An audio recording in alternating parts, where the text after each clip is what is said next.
وارزقنا اتباعه وأرنا الباطل باطلا وارزقنا اجتنابه. So the topic I have today is sins of the tongue. And really what I wanted to speak about today is not so much the particular sins of the tongue, but the issue of the weight of our words and how the words that we speak in our Sharia actually our Sharia holds it to a high standard. So this is why you'll find that our Sharia goes through great lengths to watch a person's tongue. And this is why you'll find that in the Sharia, something like the honor of a Muslim is something which is very sacred. And this is why the Prophet ﷺ, in his farewell khutbah, now you have to imagine that this is the last khutbah, one of the last pilgrimages that the Prophet ﷺ performed, and this is obviously an important message that he's about to give to the Ummah. And this was one of the biggest gatherings of Muslims around the Prophet ﷺ before the Prophet's death. And so you have to imagine that this is something very important that the Prophet ﷺ is about to tell the people. So that's why you'll find in this farewell khutbah, in the farewell pilgrimage, you'll find that the message is quite general. And a lot of the message has to do with the rights of your brothers and your sisters. And one of the first things that the Prophet ﷺ says is, إِنَّ دِمَاءَكُمْ وَأَمْوَالَكُمْ وَأَعْرَاضَكُمْ حَرَامٌ عَلَيْكُمْ. He said that your honor and your wealth, your property, and the blood, meaning the life of you, meaning all of you, is haram upon you. Meaning it is haram for you to transgress upon these things of your fellow brothers and sisters. And this is something which Prophet told us is something which is very sacred. So you'll see that the Sharia goes through great lengths to protect the honor of a Muslim. What is said about a Muslim, how a person is treated in a community or a society, the Sharia doesn't take this lightly. And this is why you'll find that it's not okay in Islam to simply just say whatever you want about whoever you want. Rather, we are held accountable for the words that come out of our mouth. And this is why Allah Jalla wa Ala, when speaking about the issue of backbiting, Allah Azza wa Jalla likened it to eating the dead flesh of another human being. And the reason why this imagery is so vivid is because of the severity of the issue. So Allah Azza wa Jalla says, أَيُحِبُّ أَحْدُكُمْ أَنْ يَأْكُلَ لَحْمَ أَخِيهِ مَيْتًا. Right? Would any of you like to eat the dead flesh of your brother? فَكَرِهْتُمُوهُ. You would certainly hate this. So Allah Azza wa Jalla is saying, just like you would hate to eat the dead flesh of another human being, and I don't think there's a single person amongst us who would be okay with eating the dead flesh, let alone a human being, even of an animal. Like we wouldn't even eat the meta of an animal. But now imagine a brother or a sister, we would never eat their dead flesh. So Allah Azza wa Jalla is saying, just as you would hate to do that action, similarly you should hate backbiting. Speaking about someone behind their back. Now, one of the things I wanted to talk about was why did the sins of the tongue occur in the first place? So why do people tend to fall into sins of the tongue? And one of the first reasons is that many people don't understand what the sins of the tongue actually are. So you'll hear people say things like backbiting and slander and stuff like that, but they don't quite understand what that means. So if you hear someone backbiting, for example, and you tell them, listen, brother or sister, you're backbiting. They'll say, no, I'm not backbiting, I'm just saying what I heard. Or they'll say, I'm not saying something which isn't true, this actually happened. Or I saw this person do this. And they'll say, I'm not really backbiting. So it's incumbent upon us to go back to the definition of the Prophet ﷺ and see how he defined backbiting. So he said ﷺ to the companions, أَتَدْرُونَ مَنْ غِيبَ. He said, do you know what ghiba is? Backbiting. He said, do you know what backbiting is? He's asking the companions, radiallahu anhu. And they said, Allah and His Messenger know best. And the Prophet said, ذِكْرُكَ أَخَاكَ بِمَا يَكْرَهُ. He said, it is to say about your brother something that they would dislike. That's it, nothing more. And they asked him, they said, Ya Rasulullah, what if what we are saying is true? Yeah, he may dislike for us to say this, but what if we're saying which is true?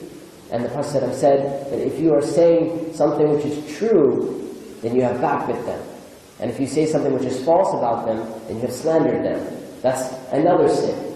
So the issue isn't, I'm just saying something which is true. The issue is, would this person like for you to say this about them or not? That is the litmus test of backbiting. So anytime someone says something, and this is mostly for us as an individual, if we say something about someone, the only question we should ask ourselves is, would this person like for us to say this or not? If the answer is no, then we have fallen into backbiting. And that's a serious issue because, a lot of times we tend to look at these outward sins and think they're very severe, and they are severe, major sins like zina or drinking and stuff like that. But we forget that the sins of the tongue are also major sins. So the sin of backbiting someone is a major sin. It is on the level of something like committing zina. Right? And we tend to belittle these sins. And we don't understand the sins, we don't understand the severity of the sins of the tongue, and that's why it's easy for us to fall into sins of the tongue. But imagine now that when one of us is speaking, we have it in our mind that, I could be committing a major sin, simply by saying something about someone that they wouldn't like for us to say about them. And I have to ask you, do you think you would speak a lot less? I certainly would. Right? If we were to keep that in our mind, then listen, if I say something, and this person doesn't like what I'm saying, then this could very easily put me into a major sin. And a lot of times it's not even words. And this is, subhanAllah, how much weight the Sharia gives to speaking about others. There's a time when Aisha radiallahu ta'ala anha, as you know, she loved the Prophet ﷺ very, very much. Very, very much. To the point where she would, at times, because of her intense love for the Prophet ﷺ, she would get jealous of the other wives. So once she said to the Prophet ﷺ, she said, Ya Rasulullah, hasbuka min Safiya, and then she stopped. She said, it is enough for you that Safiya is, and then she just pointed with her hand like this. And what she was saying was, and Safiya obviously was the wife of the Prophet ﷺ, what she was saying was that it is enough for you that Safiya is, and she just pointed like this, indicating that Safiya is short. Right? And this is out of her jealousy. He's saying, look, Safiya is short, I'm taller than Safiya, then you should love me more. And this is something, obviously Aisha radiallahu ta'ala anha was very young at that time. And you have to realize that when things like this happen, this is not something actually which goes against the companions or Aisha radiallahu ta'ala anha. This is actually a praise for Aisha radiallahu ta'ala anha, because realize that she was receiving tarbiyah from the Prophet sallallahu alayhi wa sallam. Right? So the Prophet sallallahu says to her, he says, Ya Aisha, إنك قلت كلمة لو مزجت بماء البحر لمزجته. He said that you have said a word, a kalima, a single kalima, a word, that if it was mixed in the water of the ocean, it would pollute that ocean. Right? And this is how severe the Prophet is telling her, that this is very severe what you have done, what you have said. And notice that the Prophet said kalima, a word. But did she actually say a word? No, she actually just did a ishara. She just pointed. She indicated something. But the Prophet ﷺ even considered that part of this same issue. So sometimes we can do something as insignificant as rolling our eyes. Or saying, pointing like that and saying, basically we're indicating like, can you believe this person? Right? Or go behind someone and, make a face or something like that. And obviously if this person saw us doing this, they wouldn't appreciate that. They wouldn't like it. They would actually get hurt by it. And this action here can also fall into backbiting. Just because we haven't actually spoken it, doesn't mean it can't fall into backbiting. So that is the issue. The issue, one of the first issues is not actually understanding what backbiting and what these sins of the tongue actually are. And this is why a lot of people tend to fall into backbiting. There's a famous scholar by the name of Hasan al-Basri, rahimahullah ta'ala. He was a very spiritual person, and he was known to be one of the most pious people in his time, rahimahullah ta'ala. He said that if a person speaks about somebody else in a negative way, so he said if a person says anything negative about someone else, they're going to fall into one of three categories. He said either they're going to mention something about someone which is true, right? But it's something that they dislike, obviously, something negative. He said this is ghiba, this is backbiting. Or he said that they're going to mention something about someone which isn't true. He said this is what? Slander, right? This is buhtan. He said, or they're going to say something about someone which they don't know if it's true or untrue. So basically they heard something and they just passed it on. Right? They don't know if it's true or not, but they heard it and they passed it on. And he said, this is ifk. This is rumor mongering. And all three of these issues, all three of these things are major sins of the tongue. So in essence, if we say something about someone in a negative way, something that they wouldn't like for us to say, there's a very high chance that we fall into a major sin. And this is what Imam Hassan al-Basri rahimahullah ta'ala is trying to make us aware of. The second reason why people tend to fall into sins of the tongue is the human desire for revenge. The Prophet ﷺ, he once asked the companions radiallahu ta'ala anhu, he said, أَتَدْرُونَ مَنَ الْمُفْلِسِ? He said, do you know who is considered bankrupt? And obviously the companion said, Ya Rasulullah, it's obviously someone who doesn't have any wealth or any property. And the Prophet ﷺ said that the muflis, the true bankrupt person, is the one who comes on the Day of Judgment with their fasting and their qiyam and their praying and their good deeds and their charity, etc., etc., etc. But what happens? At the same time, they had slandered this person. They had backbit that person. They had harmed this person. And for this reason, the Prophet tells us that all these good deeds that they have done are now taken away from them and given to the people that they had harmed, or they had backbitten, or they had slandered, or they had talked about, or they had gossiped about. And when their good deeds finish, the bad deeds of that person who they had wronged are now placed on top of this person.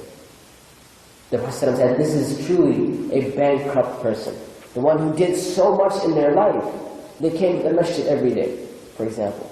In Ramadan, mashallah, they came to Taraweeh. They prayed qiyam. They went to fundraisers and gave charity. And they did so much in their life, but they didn't save anyone from their tongue. Right? No one was safe from their tongue. It would be very easy for them to talk about other people. Right? The honor of a Muslim was not sacred with them. And this is why this person is truly bankrupt on the Day of Judgment. Right? The person had so much, but it was all taken away from them. Now, why do I mention this under the category of revenge? I mention this under the category of revenge because a lot of times people think that if they have been backbitten or they have been talked about, that the best way to counter this is to say something bad about the other person. So if somebody says something about you, obviously we're going to get upset, we're going to get mad. So our natural desire is to say, you know what, let me tell you something about them. Right? If we heard somebody talking about us, we'll say, you know what, who is this person to speak about me? Let me tell you about them. Let me tell you about their family. Let me tell you about what they did in the past. And there's so much irony in that action. Because when we turn around and backbite somebody else, or speak bad about them, who are we really harming? Who are we really harming? According to the hadith I just told you, we're harming ourselves.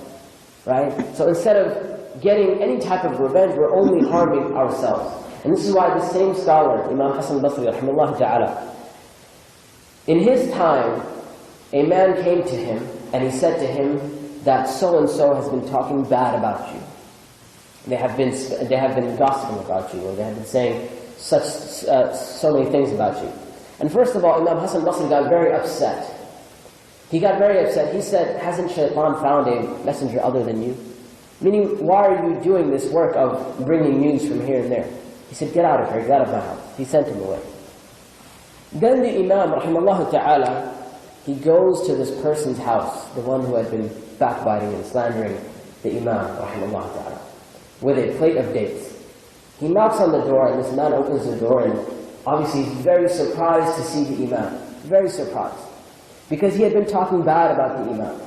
Right? And a person, if you've been talking bad about someone, the last thing you want to see is them showing up at your front door.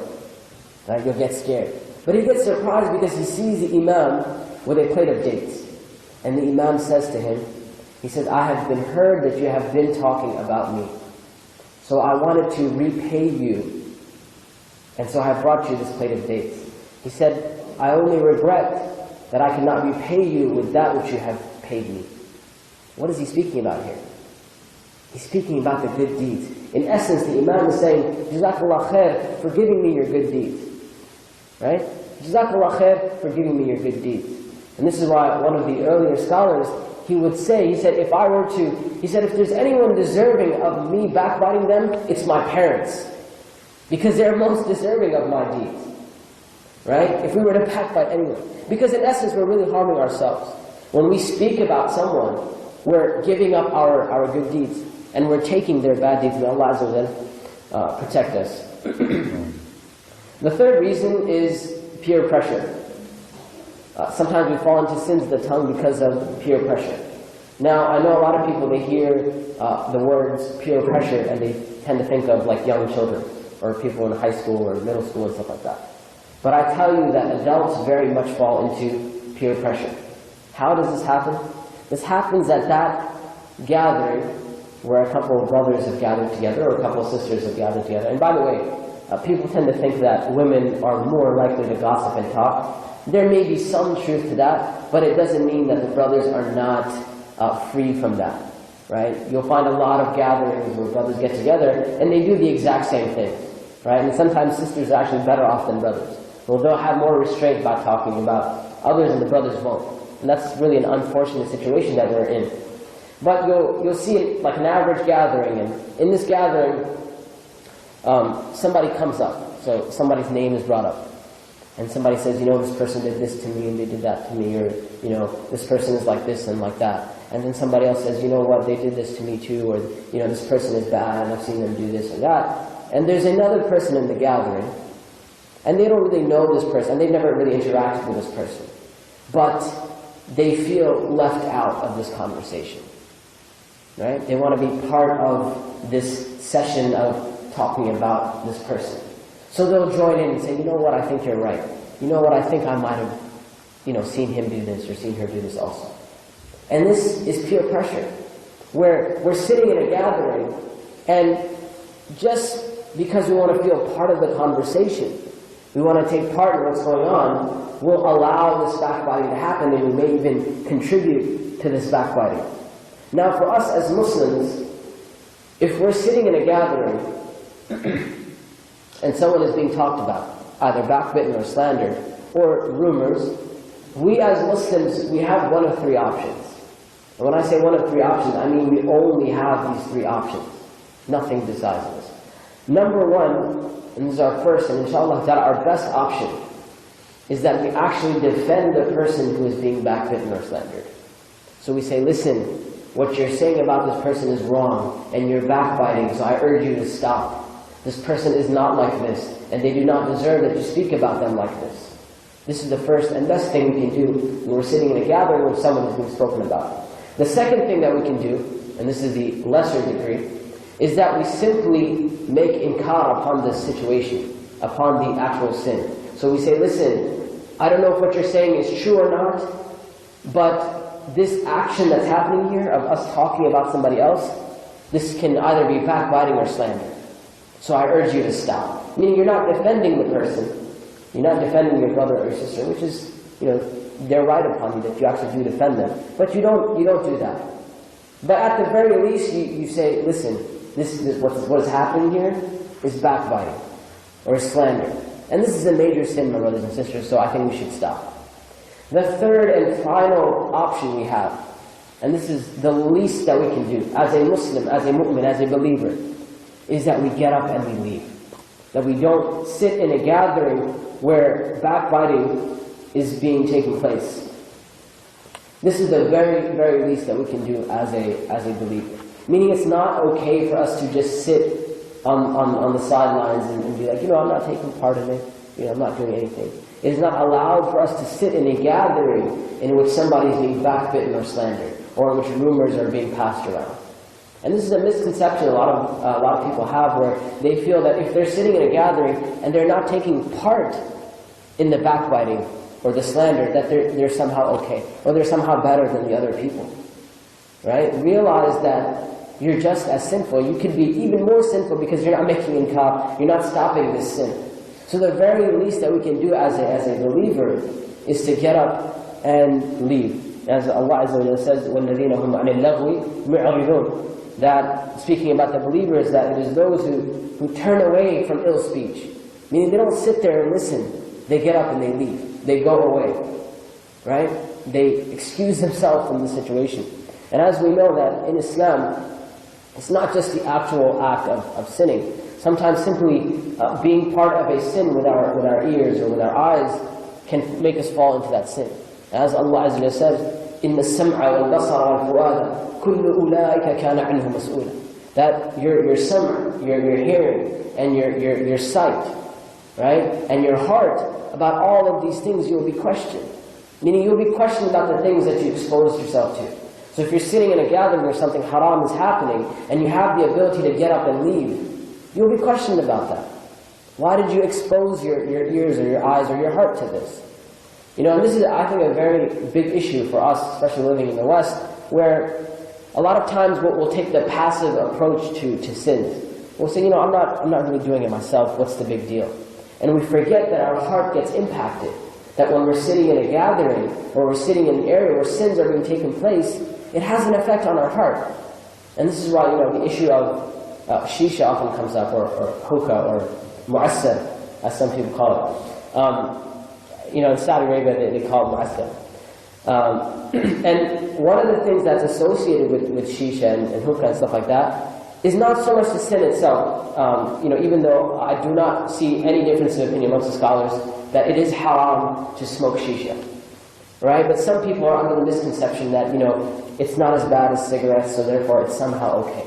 But let's put that aside. Even apart from the actual act of smoking shisha, what happens in these gatherings where people are smoking shisha? Is it usually a pious gathering? Are people remembering Allah Azza wa Jalla? Is Quran being recited? Is anything positive happening at this? Usually it's a bunch of guys sitting around, smoking shisha, maybe drinking tea, maybe talking about others, maybe watching sports, and now it's become way worse than that.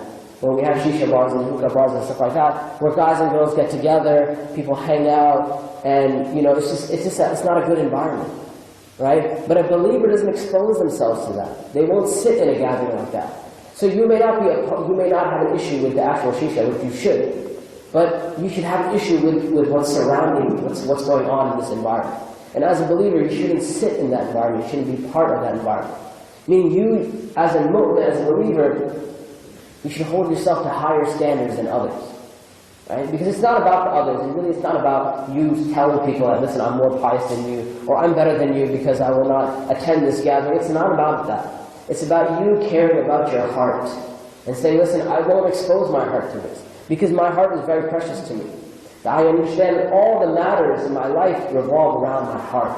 As the Prophet ﷺ said, that in your body is a morsel of flesh. Right? إِذَا صَلَحَتْ صَلَحَ الْجَسَدُ كُلُّهُ. If it is sound, the whole body will be sound. وَإِذَا فَسَدَتْ فَسَدَ الْجَسَدُ كُلُّهُ. That if it is unsound, if it is messed up in some way, if your heart gets messed up, if it gets corrupted, then your whole body will be corrupted, meaning all your actions will be corrupted.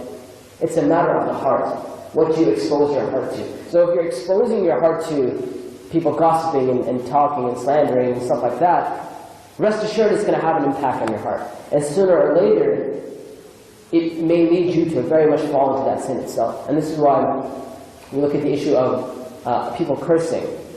The more you expose yourself to people who curse a lot, the more desensitized you get to it, and the less of an issue it'll be for you.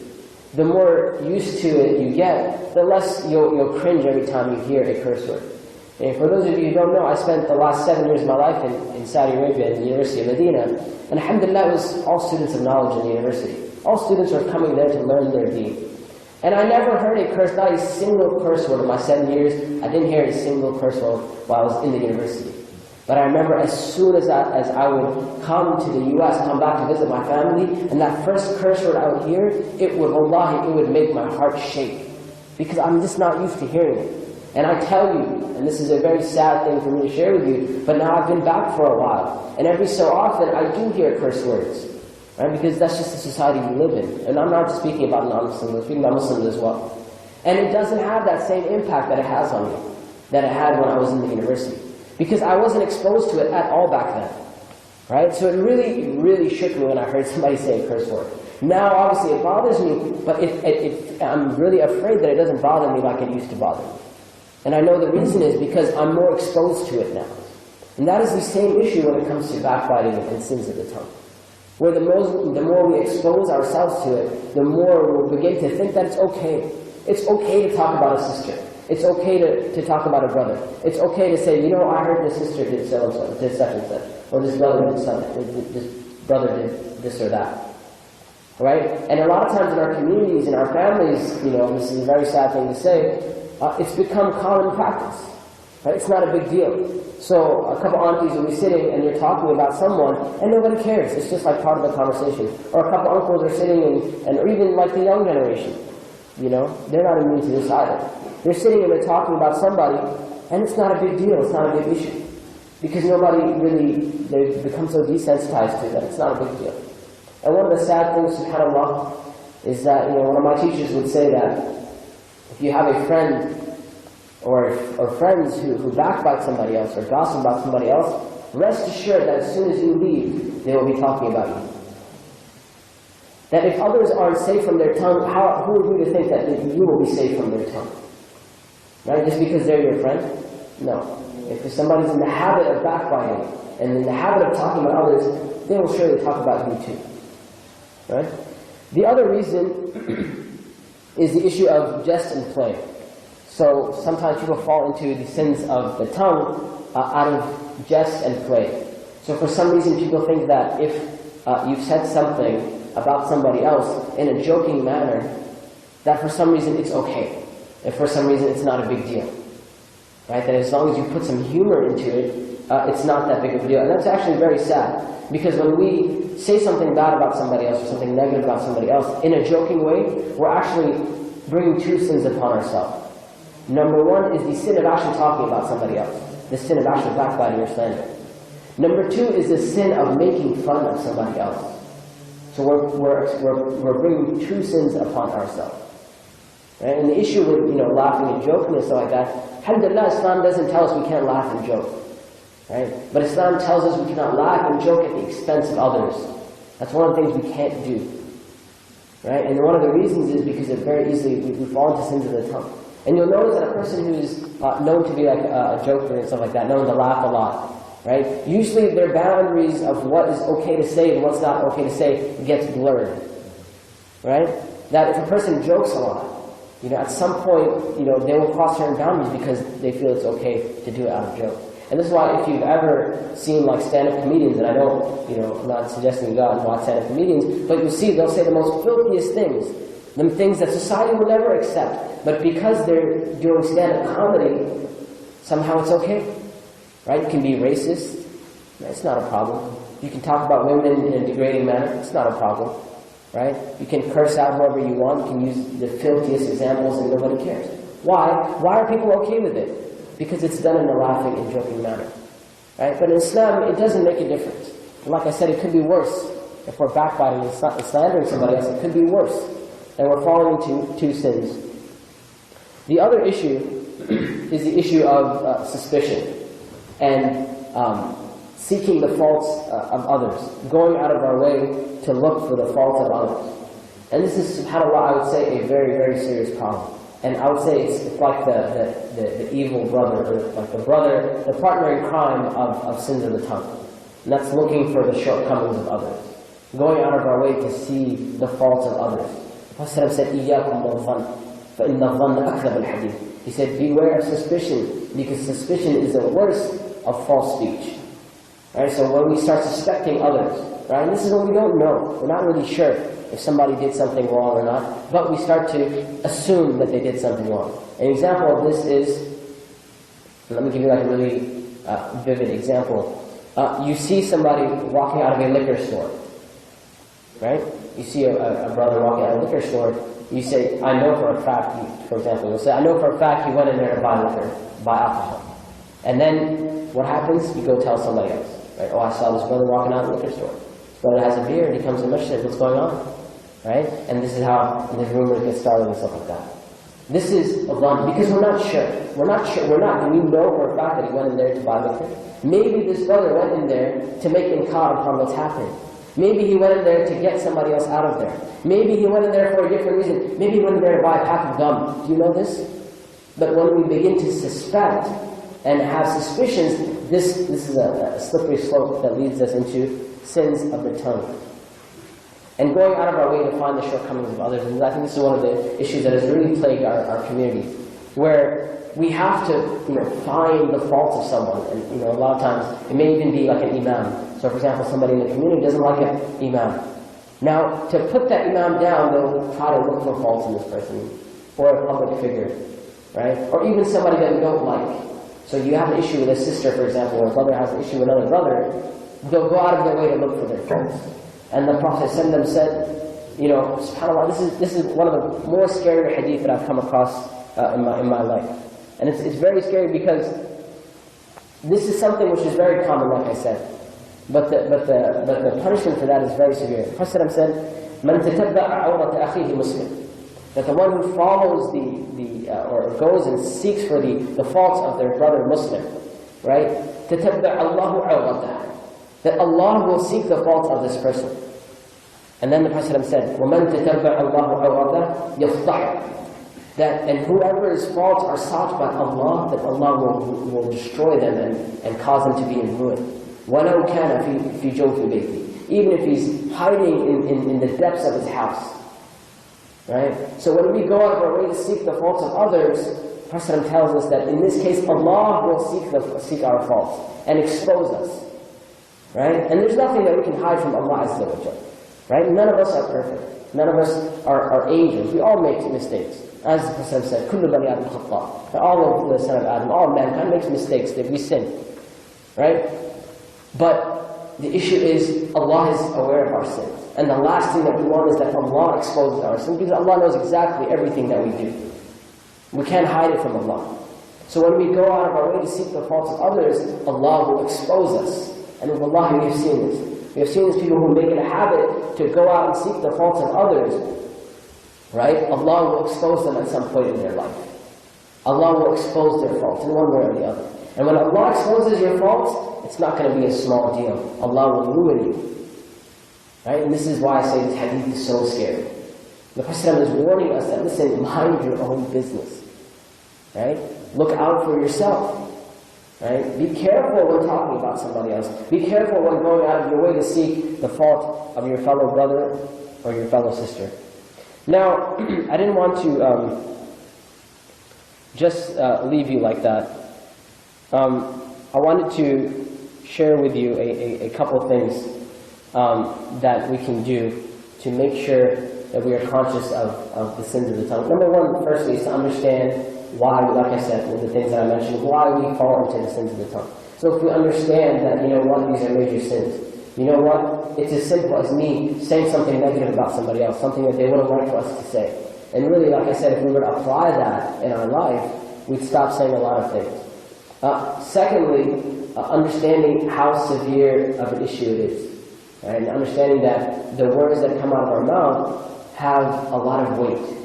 And understanding also that we're going to be held accountable for each and every word.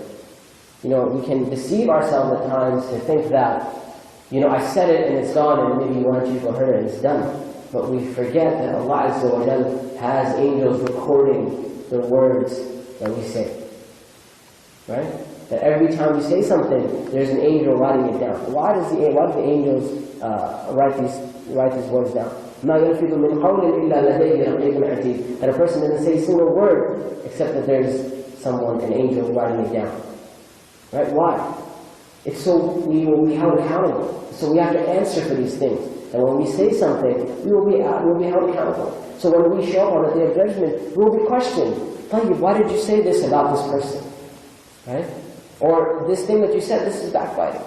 And we'll be held accountable for that. So that's when we think about that and we consider that, when we ponder that, that'll help us stay away from sins of the tongue.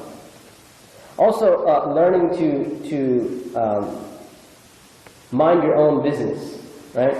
And like I said, one of the issues of finding the faults of others, we have to train ourselves to mind our own business.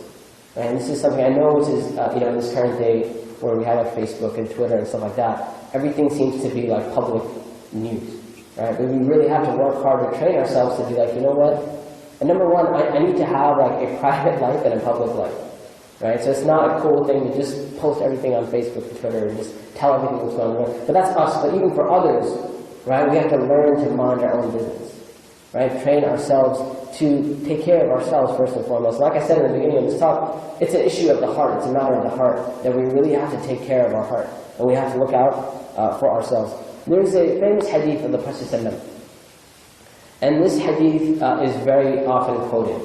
And if you'll see, like people often post it on Facebook, or people will tweet this hadith, or people will often talk about it. So you hear this hadith in many khutbah. And this is one of the hadith that I say that is very easy to talk about. It's a beautiful hadith. You hear it, everyone's like, mashallah, that's so amazing. But it's very hard to implement it. Almost nobody implements this. The Prophet said, "Man kana yu'minu billahi wal yawmil akhir," that the one who believes in Allah and the last day, فَلْيَقُلْ خَيْرًا أَوْ لِيَصْمُتْ, that they should say that which is good or stay silent. Right? You've heard this hadith before. But now I want you to take this hadith and apply it to every single thing that comes out of your mouth. And that's a task which is difficult. And that's a task that we need to work toward. And really, if we were to apply this to the things that we say, a lot of what we say would cut down, maybe in half, maybe the majority of what we say would cut down. If every time we were about to say something, we said, listen, is this good or not? Right? If it's not, maybe I should stay silent, as the Prophet said. Right? So I often tell people, like, it's not even a bad idea to take this hadith and like write it in your room, on your wall, to remind yourself, right? Or put it as like the background of your phone, where like you can see it all the time, and you see the words of Hashem reminding you that, listen, be careful what you say. If it's not good, then just stay silent. Inshallah, I'm going to end, inshallah, and I want to end with one of the famous sayings of the Arab. Some people have attributed this to some of the early scholars. I haven't actually found a true source for it, but I know that this is something that Arab often quote, and it's attributed to one of the earliest scholars in Islam. And it's a beautiful, beautiful saying. And when I actually heard this, it really resonated with me. And I remember I was at the university, one of my teachers said it in the class, and I immediately wrote it down. And I asked Allah to first and foremost reward my teacher, and all of you, inshallah, for hearing it and sharing it, inshallah.